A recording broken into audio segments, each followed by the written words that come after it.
So today we're taking a look at designer screens with LiteRise, and what we're going to take a look at is adjusting the spring tension on the designer screens with LiteRise shade. So let's get going.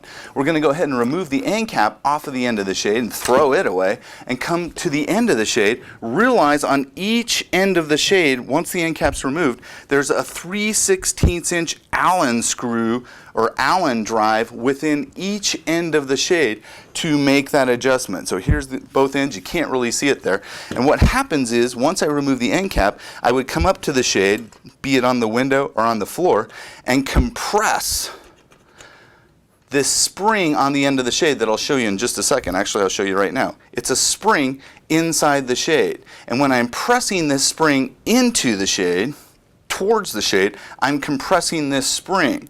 Now if we look at this guy, let's get a clearer background here. When I'm compressing that spring, what I'm doing is depressing this feature here, and it has the Allen drive within the feature, so I'm pressing it, turning it counterclockwise to add, turning it clockwise to reduce, but it disengages, woo, there goes my spring flying away, it disengages this feature from the feature on the end cap and allows me to turn it to make that adjustment.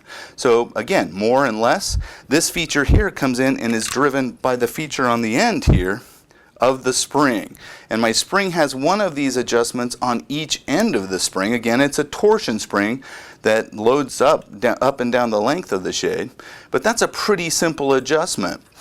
This feature here is just an idler, really. This feature here is not the drive for the shade. Obviously it free spins, but that's taking a look at the 3/16 inch Allen adjustment for a designer screen with LiteRise shade.